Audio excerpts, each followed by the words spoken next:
Hello everyone, welcome back to your own show जिसका नाम है 10 मिनट्स कॉन्सेप्ट। और आज का हमारा कॉन्सेप्ट है व्हाट इज जर्नल। तो आखिर जब कोई एक ऑर्गेनाइजेशन होती है तो उसे जर्नल कब प्रिपेयर करना पड़ता है। तो आइए शुरू करते हैं एक एग्जांपल से कि अगर कोई भी आज एक कंपनी या ऑर्गेनाइजेशन फॉर्म होती है तो वहाँ क्या होता है, डेली बहुत सारी ट्रांजेक्शन्स होते हैं। कभी परचेज होती है, कभी सेल्स होती है, कभी हम किसी से उधारी मांग के लाते हैं, कभी हम किसी को उधारी देते हैं। तो ऐसे दिन में बहुत एन नंबर ऑफ ट्रांजैक्शंस होती है। जितनी बड़ी ऑर्गेनाइजेशन उतने बड़े वहां ट्रांजैक्शंस होंगे, उतने ज्यादा ट्रांजैक्शंस वहां पे डेली होने शुरू हो जाएंगे। ठीक है, तो जब हमने देख लिया कि इतने ट्रांजैक्शंस हो रहे हैं और ये सब कौन कर रहे हैं, अलग अलग लोग कर रहे हैं, जो भी वो ऑर्गेनाइजेशन के लोग होंगे वो सब जाके इस ट्रांजैक्शंस में डील कर रहे हैं। तो अब हर कोई तो उसे मेमोरी में रिकॉर्ड नहीं कर सकता कि 5 तारीख को मैंने ये किया था, ठीक है, 6 तारीख को मैंने परचेज किया था, 7 तारीख को उसने मुझसे उधार मांगा था। इतनी सारी चीजें रिकॉर्ड करना अपने दिमाग में तो बहुत टफ हो जाएगा। तो इसके लिए क्या होता है ना, जो हमारे ऑर्गेनाइजेशंस होती है उन्हें प्रिपेयर करनी पड़ती है एक बुक। ठीक है, कि जो भी डेली ट्रांजेक्शन्स हो रहे हैं हम क्या करेंगे, एक बुक बना लेंगे और उसमें जाके नोट डाउन करना शुरू कर देंगे। तो इस बुक को हम कहते हैं जर्नल। अब आपने देखा होगा कि जैसे हम लोग जो ह्यूमन बींग्स हैं, ठीक है, जो अपना बिजनेस नहीं करते हैं, तो हम लोग के बीच में भी बहुत सारे ऐसे लोग होते हैं ना जिसको राइटिंग का बहुत शौक होता है। तो वो क्या करते हैं, अपनी एक बुक प्रिपेयर करना शुरू करते हैं। ठीक है, जिसमें वो डेली अपना जो भी उनका अच्छा हुआ बुरा हुआ at the end of the day जाके वो ऐसी बुक्स में लिखना शुरू करते हैं। हम उसे भी क्या कहते हैं, जर्नल राइटिंग कहते हैं। तो वो तो एक जो नॉर्मल इंडिविजुअल्स है उनकी बात हो जाती है। तो वैसे ही जब हम एक बिजनेस की बात कर रहे हैं तो वहां पे जो एवरीडे ट्रांजेक्शन्स है उसे भी रिकॉर्ड करने के लिए हम एक बुक प्रिपेयर करते हैं। तो आइए शुरू करते हैं कि आखिर जब हम ये बुक प्रिपेयर कर रहे हैं तो उसमें कौन कौन से ट्रांजेक्शन्स है जो हमें नोट करने हैं। आखिर वो जो अकाउंटिंग की प्रोसेस है तो वो कैसे ऐसे फनल होके इस बुक में जाने वाली है, बिकॉज वहां तो एन नंबर ऑफ ट्रांजेक्शन हो सकते हैं। तो हम कैसे आइडेंटिफाई करेंगे, शुरू करते हैं उससे। फर्स्ट स्टेप हमारा होता है आइडेंटिफिकेशन का।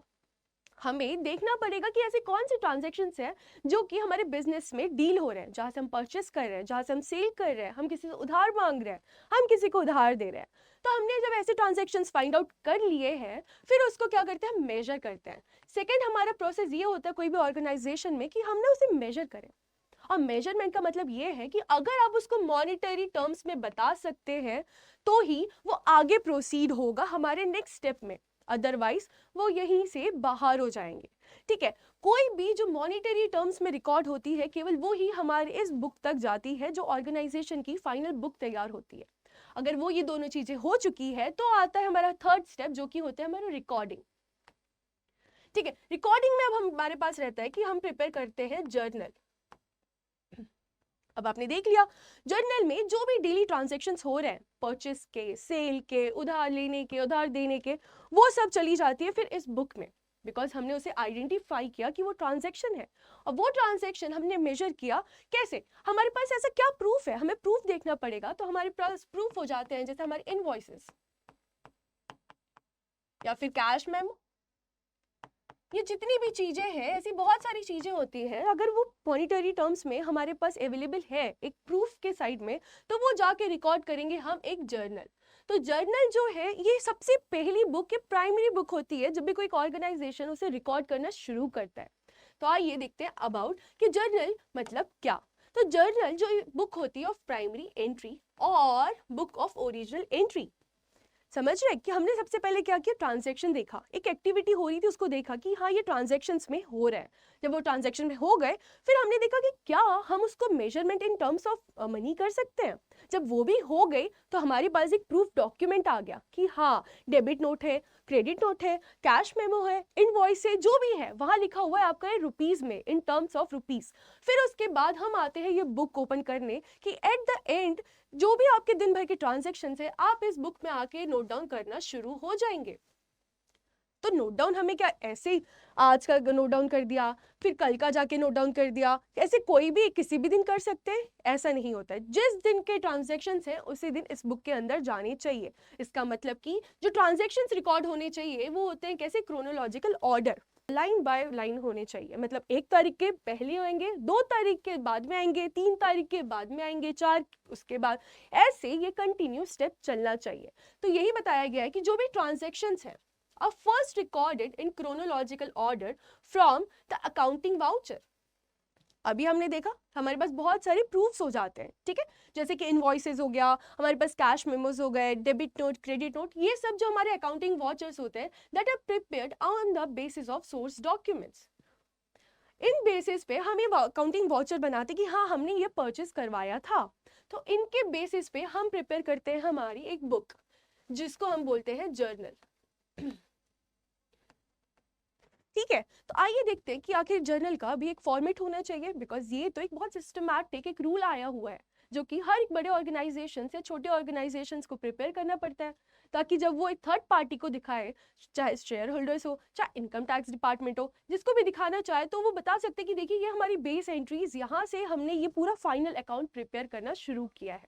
ठीक है, तो आइए देखते हैं फॉर्मेट कैसा होता है। ये फॉर्मेट आप देखिए ऐसा टेबल जैसा रहेगा, जिसमें फर्स्ट आता है आपकी डेट, और डेट भी कैसे, क्रोनोलॉजिकल ऑर्डर में। पहले आएगी आपकी 1 तारीख की कोई भी ट्रांजैक्शंस, फिर 2 तारीख की, फिर 3 तारीख की। ऐसा नहीं आज 3 तारीख का रिकॉर्ड कर दिया और इसके बाद 10 तारीख का रिकॉर्ड कर रहे हैं, वो क्रोनोलॉजी नहीं होती है ना।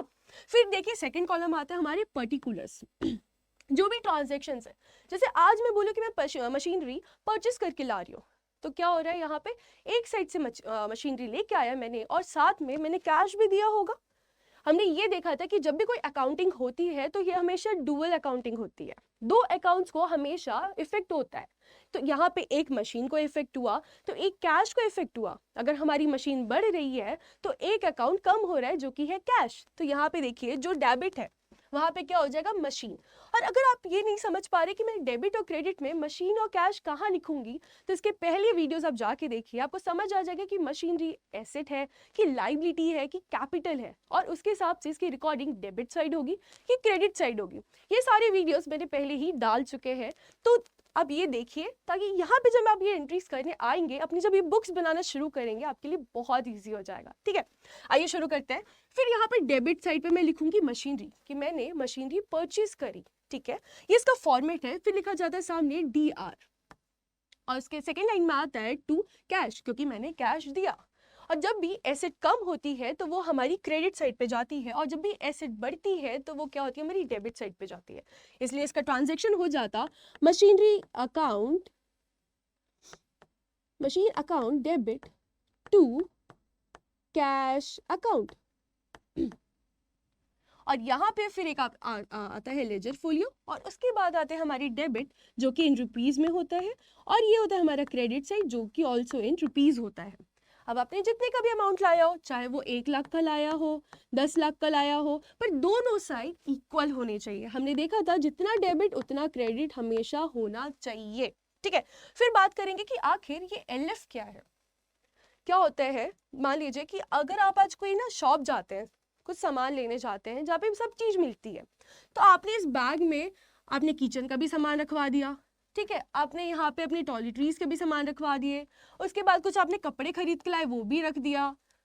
तो जब आपने सब चीज इस बैग में डाल दिया है, तो घर लाके आप उसको अपनी अपनी जगह पे भी तो रखेंगे। किचन का सामान किचन में जाएगा, अगर सब्जी भाजी होगी तो सब्जी भाजी की जगह पे जाएगी, अगर उसके बाद आपकी टॉयलेटरीज है तो वो उस एरिया पे जाएगा, कपड़े आपके जो कबर्ड्स है वहां जाएंगे। आप समझ रहे, फिर इन सब चीजों को स्पेसिफिकली उन सबकी चीजों पे बाइफरगेट किया जाएगा कि आप जाइए, आपकी ये स्थिति ये स्पेसिफिक जगह है।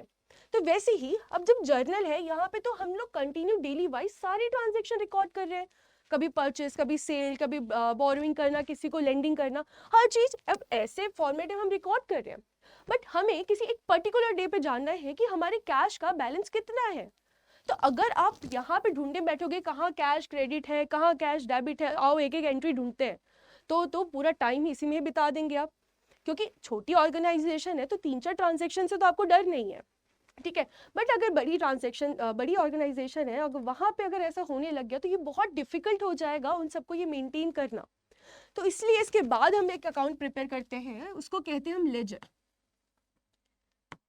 और वहां पे आप जाके हर एक जो भी अकाउंट है उसका नाम से आप प्रिपेयर करते हैं। जैसे कैश का जो भी ट्रांजैक्शंस होगा, आना जाना, किसी को उधारी देना, किसी से उधारी लेना, वो सब हम ऐसे अकाउंट्स में हर एक जो भी टाइप होगा उसमें जाके रिकॉर्ड करना शुरू करते हैं।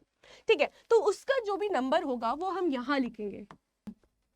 तो ऐसे प्रिपेयर होती है हमारी एक जर्नल एंट्री, एक जर्नल की बुक जो कि कहलाती है हमारी प्राइमरी बुक। ठीक है, बट यहाँ तक ही एंड नहीं होता कि आपने डेट डाल दिया, पर्टिकुलर्स डाल दिया, एलिफ डाल दिया, डेबिट क्रेडिट, इसके साथ आपको देना पड़ता है एक नरेशन। नरेशन आपका सबसे नीचे आता है और यहाँ पे आप बताते हैं कि आपने थोड़ा जो ट्रांजैक्शन किया वो क्या किया है, उसका हल्का से क्रक्स लिख देते हैं। जैसे कि यहाँ पे मैंने अभी बताया कि मैंने मशीन परचेज किया, तो मैं यहाँ लिख दूंगी बीइंग मशीन परचेस्ड, ठीक है। ऐसी एक एंट्री मैं फॉर्म कर दूंगी और नीचे उसका एक नरेशन भी लिख दूंगी। आई होप अब आपको समझ आ गया कि हमने जर्नल कैसे प्रिपेयर किया और हम क्यों प्रिपेयर करते हैं, और ये एक्चुअली एक प्राइमरी रिकॉर्डिंग होती है हमारी एकदम शुरुआत में। आई होप आपने ये सब समझ लिया है, और इसके बाद अगर भी आपको थोड़ा भी कोई डाउट है तो प्लीज़ कमेंट्स में ज़रूर बताइएगा, और ऐसे ही मेरे साथ छोटे कॉन्सेप्ट्स के लिए ज़रूर जुड़िए 10 मिनट शो, जो कि होता है हमारे Monday to Friday at 6 PM।